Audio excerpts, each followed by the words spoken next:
Episode 216 of the Bevan James Eyles Show, How to Create Positive Memories.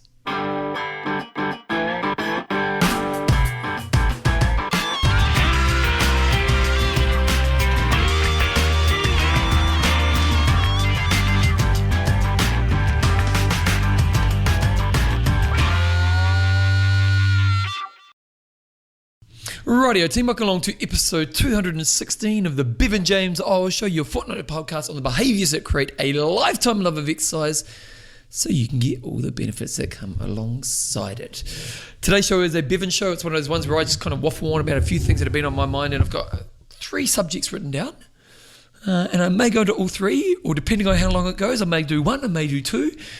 And it's the second to last day of the Olympics. There's a really important race for us Kiwis on at 3 o'clock, so I'm going to have to pause because I'm recording this at 2:15, and I imagine it's going to be more than 45 minutes. But basically, I'm going to be talking a little bit about how to create memories in a positive light.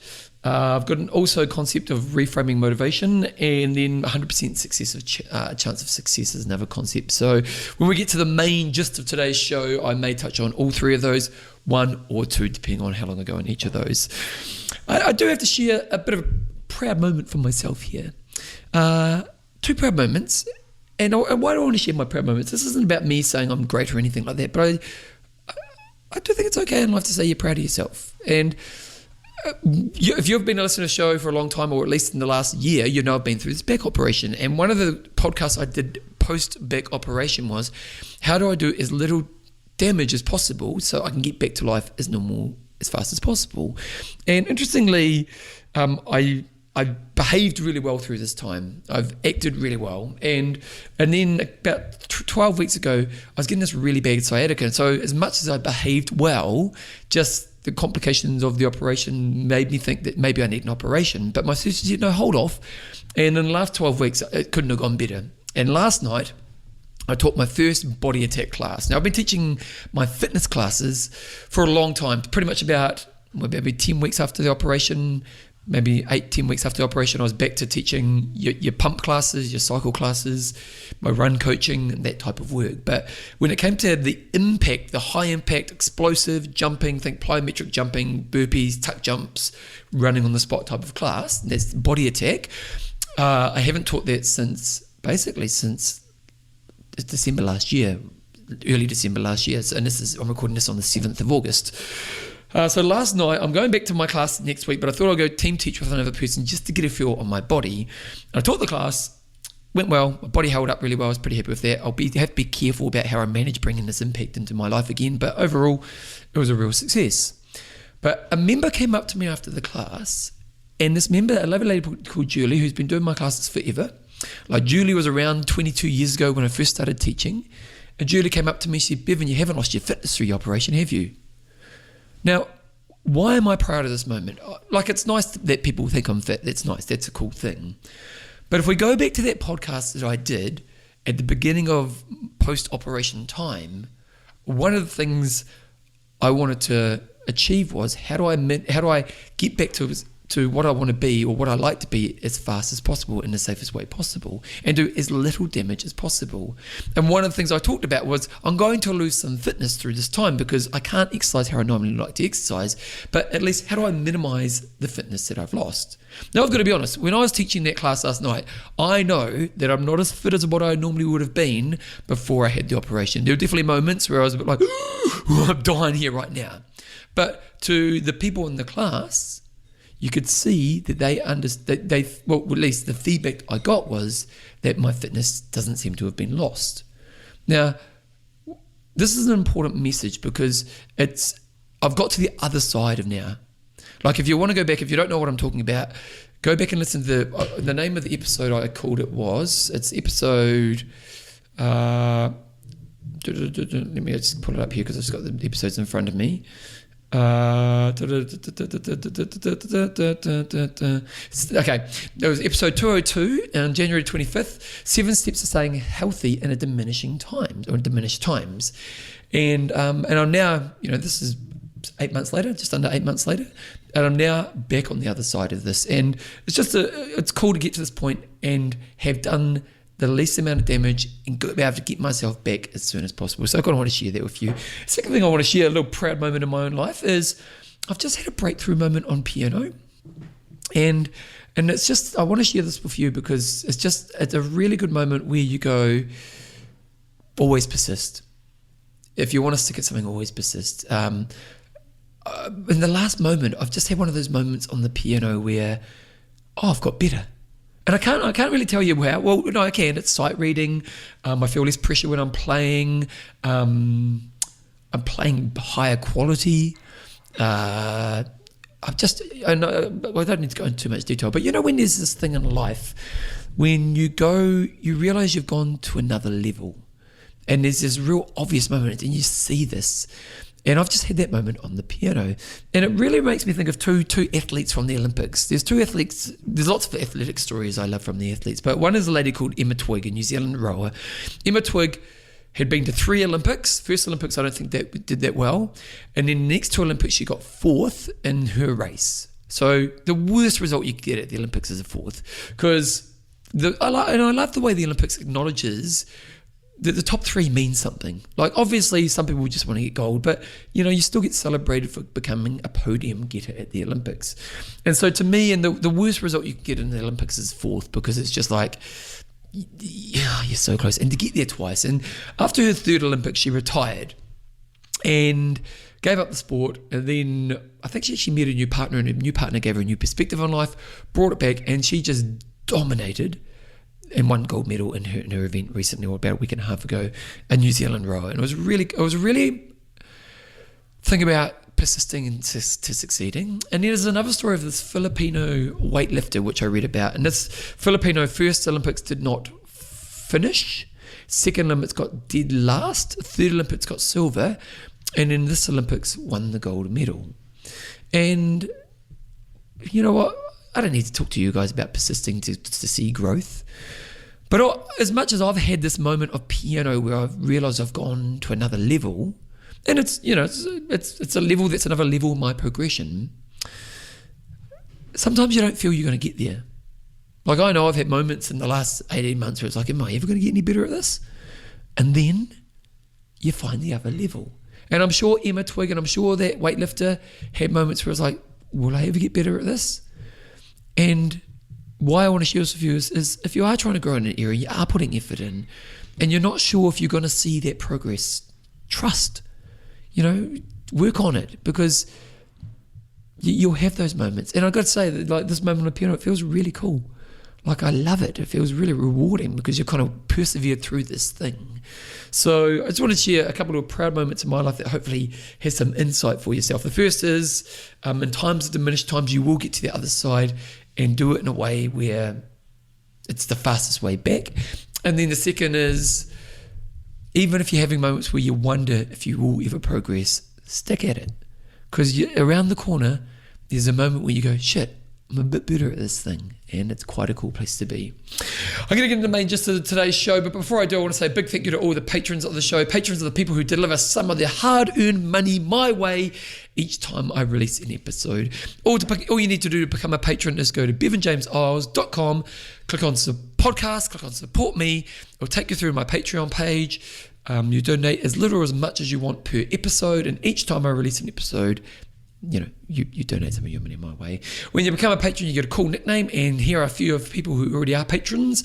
Denise Abfab Dana, we've got Nathan the Hurricane, we've got Mary Jane Magic Mariko, we've got Katrine the Architect, we've got Kim Surging Further Anderson Headley, I know she's doing a crazy race today actually, Lana Queen of Change Kingy, and Wendy Rockstar Schaefer.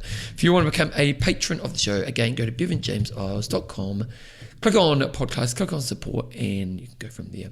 Right, here is the main gist of today's show.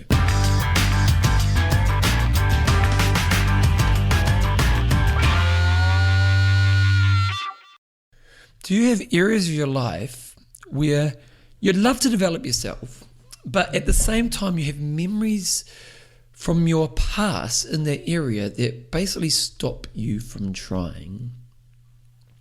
Exercise is a really good area where this happens, isn't it? So many people know they should exercise, know they want to have health and fitness in their life, And even though they know that's the case, when they think of their past experiences tell them it's going to be a negative experience. And this ultimately works against them, because then when they think of their past, that kind of dictates the experience they're going to have in the future. So why would you even try?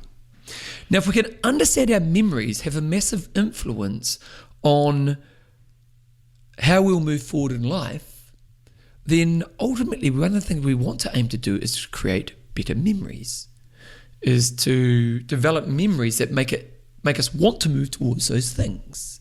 So to be able to create some fitness memories that would allow us to be successful in bringing exercise in our life, so that when we think about exercise, it's actually a positive thing, and there's many strategies to do this, but today I want to share a strategy which is a really good strategy that can help you.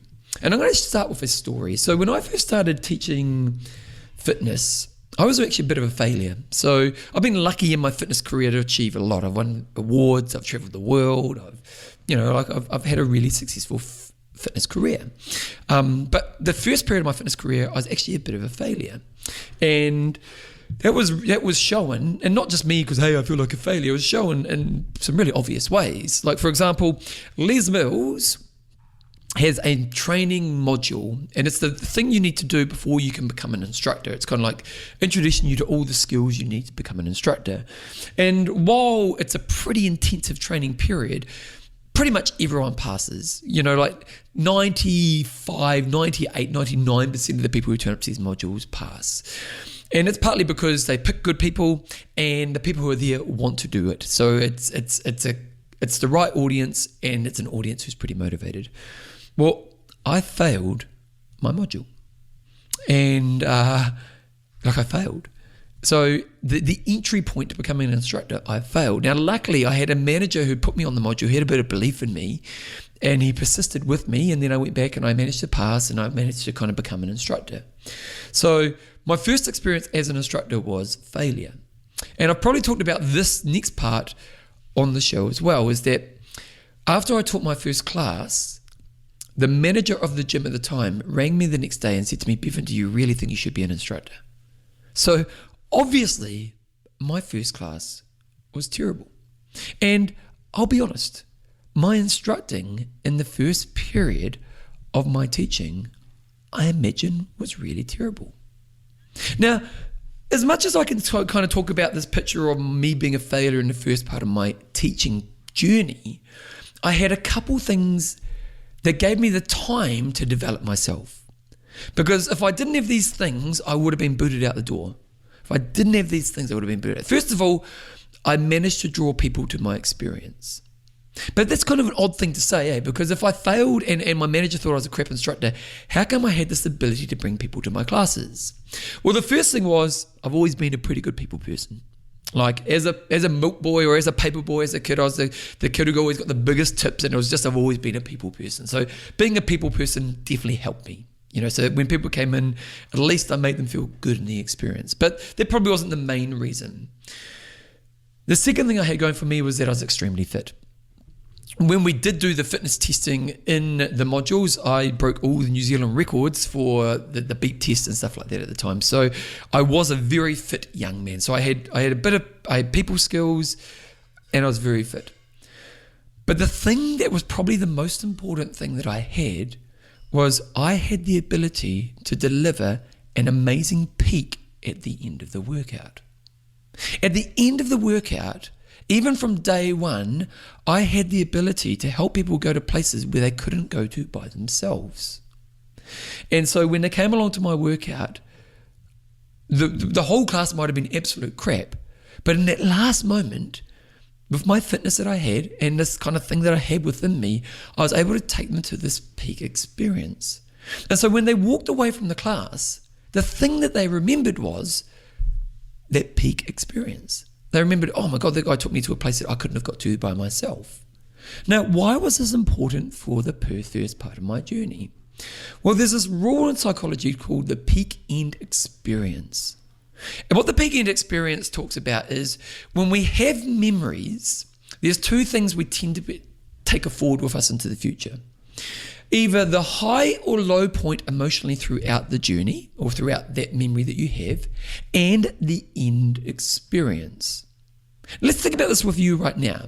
Let's think about in an area of your life where you've got one of those, if we think back to that first question I asked in this section, I said, have you got an area of your life where the memories from your past stop you from moving towards this and developing yourself in this area? And I talked about exercise, but it might not be exercise. It might be trying a hobby. It might be performing in front of somebody. It might be having a hard conversation. It might be whatever. What's that area for you? And as I asked this to you, think about your memory. Like, what's that memory that you have? And when you think about that memory, what are the key points?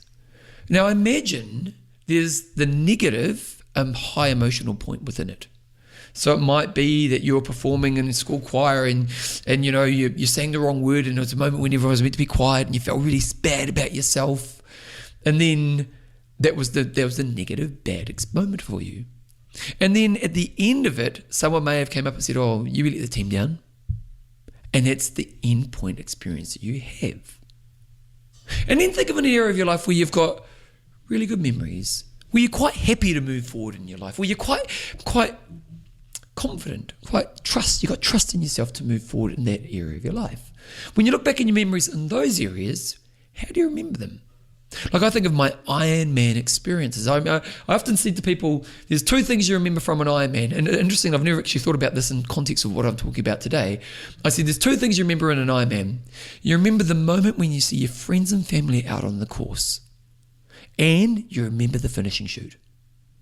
And it's true. I think of all my Ironman, and I think I did 8 or 9 Ironman in my time. These are days when I'm exercising from 9 to, my slowest was 11 hours, like 9 to 11 hours, hard, intense exercise. And what do you remember?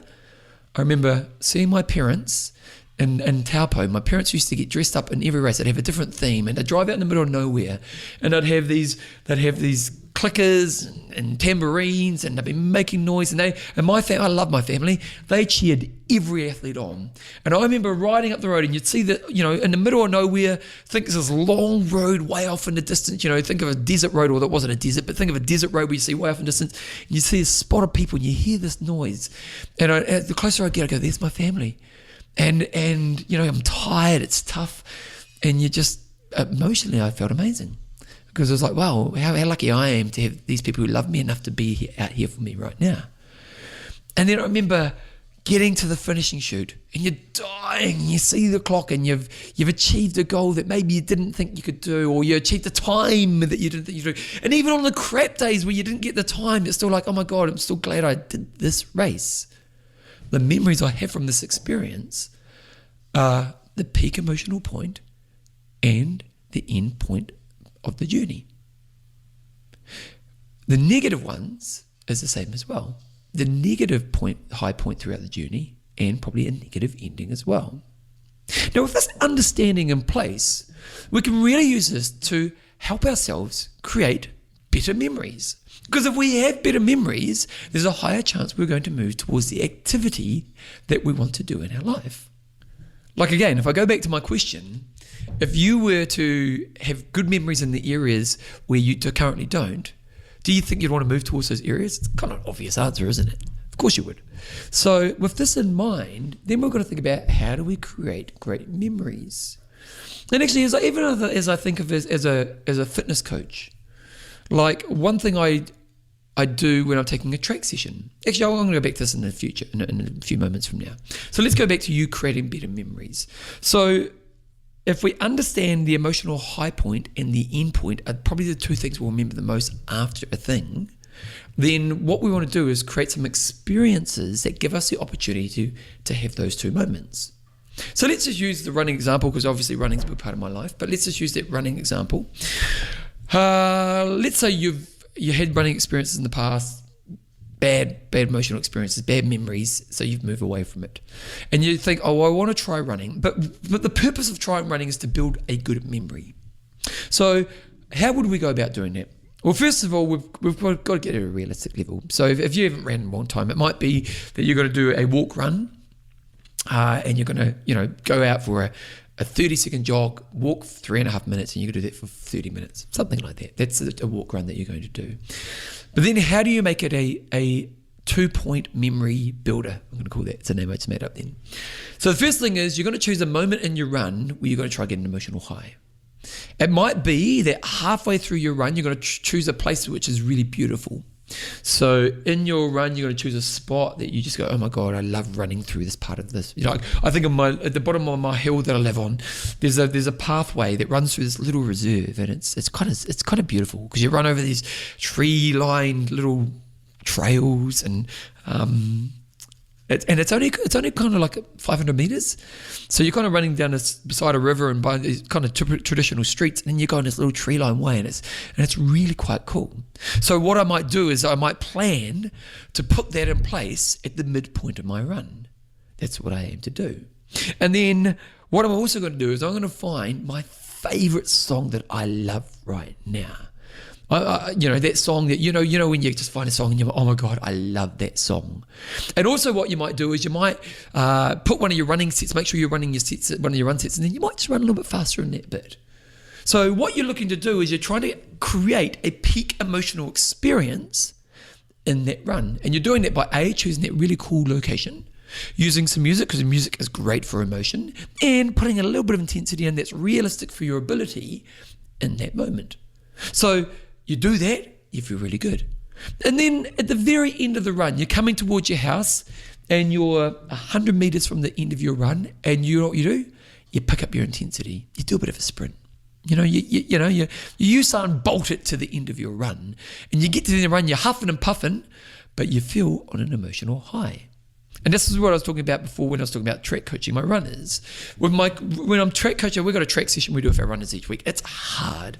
It is like we did a session on Monday, and these guys blitz themselves. I'm so proud of them. They absolutely just kill themselves, and they're all dying.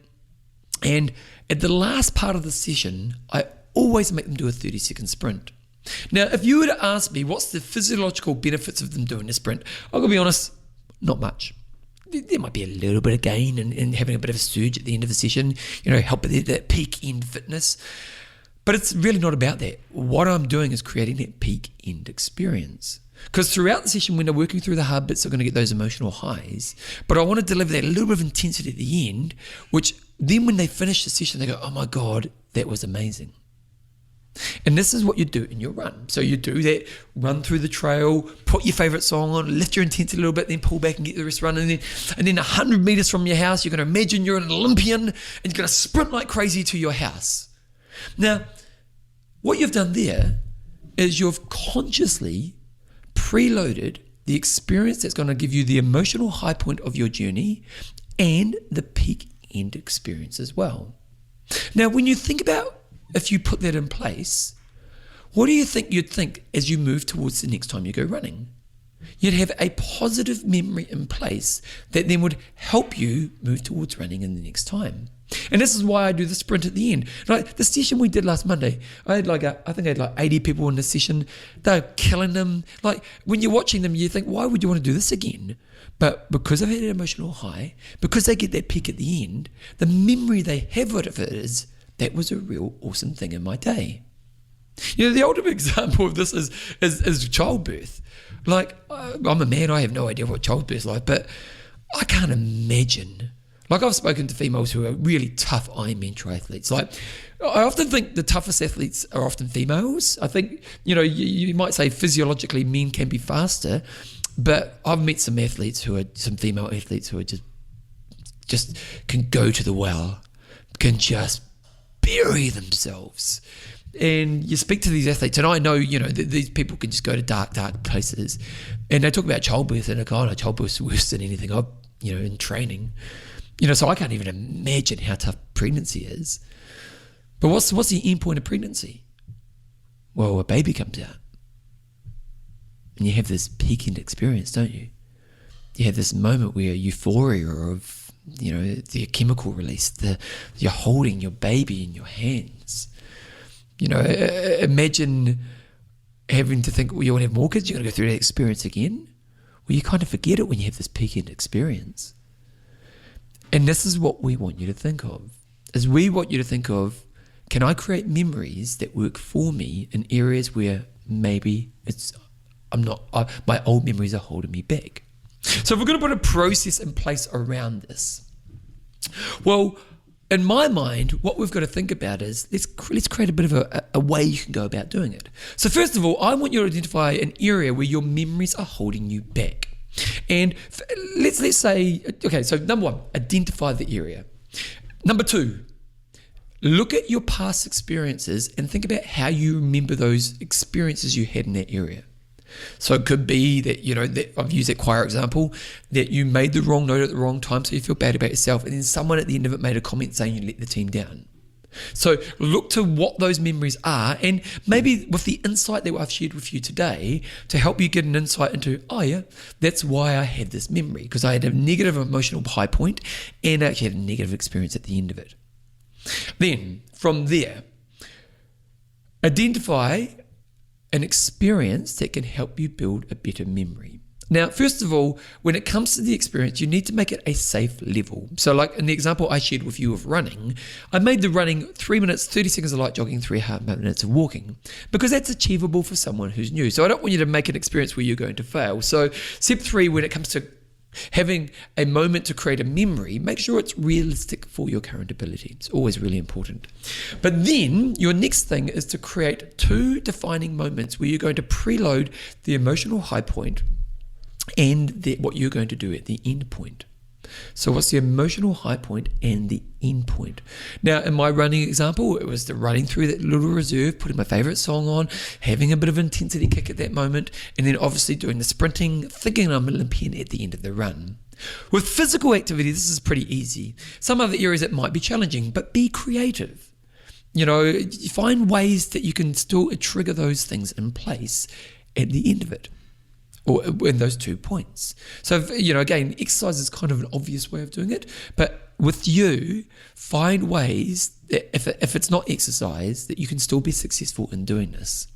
Then you want to have the experience.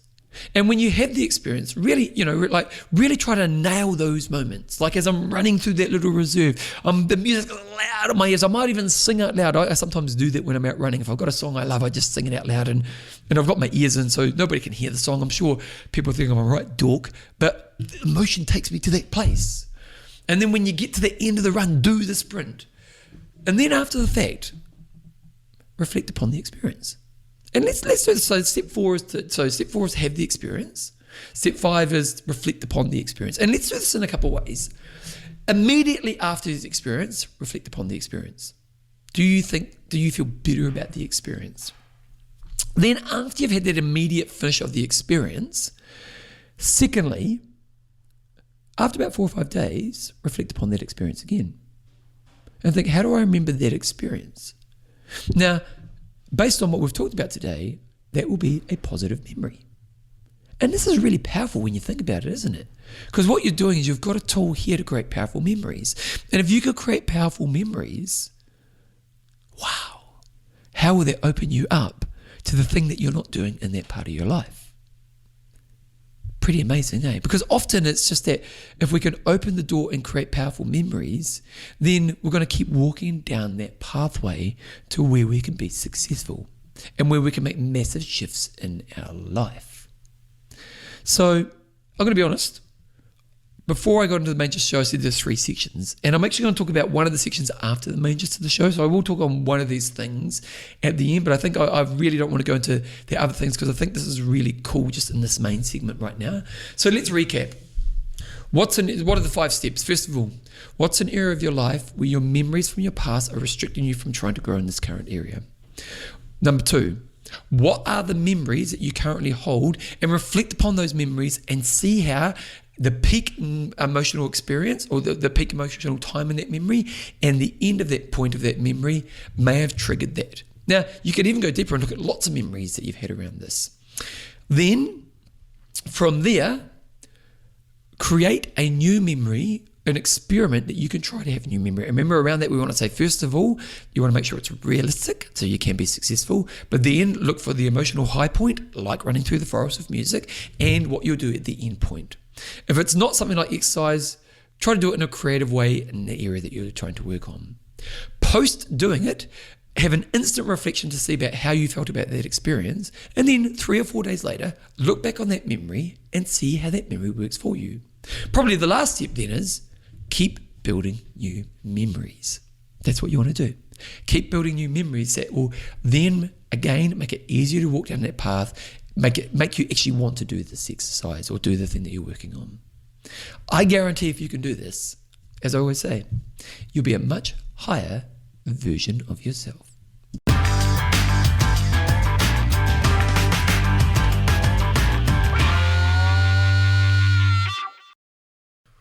Rightio, hopefully you got a lot out of you know what, if you do this, can you email me and let me know how you get along?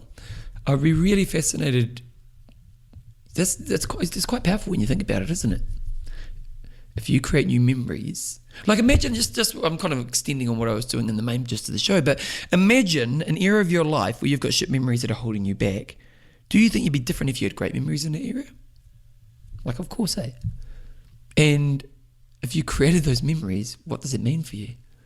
Yeah, cool stuff. Now, I as I said at the beginning of the show, I've got 3 areas that I want to talk about. One of them I'll do as another Bevan show in the future, the one we'll call Reframing Motivation. But one that I just want to quickly talk on is increasing percentage chance of success, which I may have talked about on this podcast. But I did a talk to a bunch of school teachers this week, and I've got to be honest, I kind of stuffed up my talk a little bit because I went down talking about looking after emotional health. And then I kind of confused them around high performance tools. I made a bit of a mistake, and so I got them a little bit confused. And so as I was doing it, and it was a good lesson for me because I probably should have done a bit of reflection before I did it, because I basically, I don't need to talk to you guys about this, but basically good learning for me. Next time, make sure that you get the alignment of the message right. And it wasn't, overall it didn't ruin the talk, but there was just a couple of moments where I created a little bit of confusion for them. And one of the girls was talking to me about, she used to be much better at health and fitness, and she had a really good morning yoga habit. And while I kind of threw some questions out to people and get them to write them down and having group discussions, and so I was just having a chat to her while everyone else was having a group discussion, and she was saying how I used to have this yoga habit and I want to bring it back into my life, but I just don't seem to have the ability to do it. And I go, oh yeah, so I used to get up in the morning before school and do my yoga. And I said, well, if you could guarantee that you did yoga tomorrow morning, what would you need to do? Like if you had a 100% chance of you guaranteeing that you're going to do yoga tomorrow morning, what would need to happen to make that happen? And she came back to me with, well, I tell myself just to do it. And I pushed back because well, that's not a very good answer. I was like, you just tell yourself to do it. That's not guaranteeing a 100% chance. I said to her, if you were guaranteed a 100% chance, what are the practical things that you would do? I'd say, like, for example, would you get your gear set up the night before? She goes, oh yeah, definitely get my gear set up the night before. And as soon as I said that, it kind of switched in her mind. So when I said that 100% guarantee, if you 100% had to guarantee that you would do this thing, what would it take for you to 100% guarantee it? And then I kind of left her and I kind of walked off, and her and the lady next to her started talking. They were talking about this concept of increasing, I call it increasing the percentage chance of success. And, and can you 100% guarantee that you will do this thing? And if so, what would be the actions and behaviors that you would do that would actually take you to that 100% place? And so as I said this to her, walked away, and then I kind of came back to her later on, and she'd almost had like 7 things that were going to guarantee it. I can't remember exactly what they were, but one of them was that the lady that she was sitting next to, she would obviously want to do some exercise in the morning as well. And so both made this accountability commitment to text each other in the morning so they guaranteed that they were going to do the exercise. Now, as soon as I reframed it for her, so when I said, how can you guarantee that you'll do yoga in the morning? She would just do it. That wasn't a very good answer, was it? Because I was just saying, well, just sharpen up. But as soon as I said, if you could 100% guarantee that you'd be successful at doing this in the morning, what would need to happen? There was a shift in her thinking. And then she went to strategies that would allow her to be successful. Things like packing a bag, getting a mat ready, setting an alarm. That accountability one was a really good one. Now, what was really interesting, I sent through the invoice a few days later after doing the talk. I was in there through the invoice for the talk to the principal of the school. And the principal came back and she said, actually, I can't remember the girl's name. I'm going to pull it up. Here it is. Her name was Lucy. The principal sent back to me and said, thanks, Bevan. Really enjoyed the session. And Lucy is doing her yoga each morning, even before June sends her wake-up text.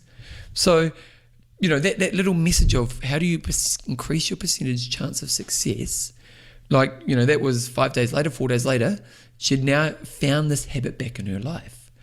And it's just a really good way of looking at problems when we struggle to do a behavior that we aren't doing.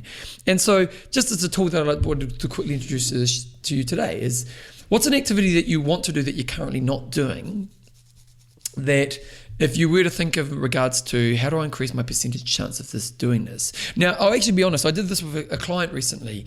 He's a pretty hardworking man, and we have a session. He's based in the UK, and we have a session, and it's sessions like, starts at 8 in the morning in New Zealand, my time, but it starts at 8 o'clock, 9 o'clock at night for him. So he doesn't finish till 10. And he's a bit of an athlete, so he had to get up in the morning and he had to do a training session.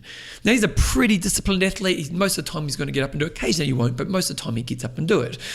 And so we were talking about it, and I kind of said to him, well, because you're saying it's been a pretty big day, I'm feeling tired, I've got to get up. I think he had to get up at 4:30 in the morning to do a 90-minute bike ride. And I said to him, well, how do you increase your percentage chance of guaranteeing it will happen? And you could see as I threw that question at him, there was a bit of a switch in his head. He went, oh, okay, yeah, well, I could do this, and that. But then I even took it to a higher level. Well, I said, okay, that's cool. So if you did those, you can guarantee you'll get the session done. But what would you need to do to 100% guarantee you'd have a great decision? What would you need to do to 100% guarantee you'd have a great session? And you could see it was almost like clockwork in his head going, tick, tick, tick, tick, tick, tick, tick, because you could see a spark in him went, oh, okay. What if I not just get up at 4 in the morning and do 4:30 in the morning, do my 9-minute bike ride, it's actually have a great session. What would I need to do that? And then from there, you could see a spark happen. And then I got an email from him the next morning saying I smashed my session. And this is where percentage chance of success is a really good tool to use. A, just getting the thing done, but B, also going higher level version of yourself. And it's a really good way of reframing the question. So the question is, what do I do to increase my chances of success? What do I do to go to 100% chance of success? But what do I do to high performance to 100% chance of success? Interesting stuff to think about. And you can just see that by reframing it, like Lucy and her friend was the lady next to her. The lady next to her was a real character. Her name was June. Lucy and June have both been able to bring a habit back into their life, which is a really great habit for them, just by putting that frame in mind. So if you've got that area in your life where deep down you know that you could, that you're kind of a 50% person, use the question, what can I do to increase my chance of success? What do I choose to 100% guarantee it could happen? And if you want to go to the next level like my guy in the UK, you could ask yourself, how do I increase, or how can I 100% guarantee I do a great session in that next session? And again, I'm talking exercise here, but you can use this in any area of your life. Now, I've got 3 minutes to the Olympic gold medal. So I've actually managed to get the whole show done. I could talk a little bit more, but I want to see the Kiwis win. The Kiwis are doing so well at the Olympics. We're such a small country of 5 million people, and we've got I think we've got 19 medals at this point, and we've already got 7 gold medals, potentially 8, maybe 9. I don't think we're going to get 9, but potentially 8. And it starts in 2 minutes. So I'm out of here, team. If you want to support the show, go to bevanjameseyles.com, go to podcast, you go to support me, you become a patron. Thank you for those people who are patrons. Another way you can support the show is by going on to your podcatcher and doing a review. I read a beautiful review from someone recently, which I'll read out next time. They really do a great review about this podcast, and it really helps. For some reason, reviews help you get up charts, so that's good as well. Share the show with your friends. If you want to get my Keep Active with Bevan, just short videos I send out every Sunday night. If you want to run 5Ks with me, go to my5kdream.com, and I'll be back in about 2 weeks from now. I've actually got a really cool interview lined up. I talk about amazing fitness professionals, and this person set up a culture which I just absolutely loved, a lady in the UK. So I'm going to get her on, and we're just going to talk. It's about helping you find great area leaders in fitness. So they'll be coming up in a couple of weeks from now. But as always, we'll wrap it up here. How do I finish it off? I say, keep being you.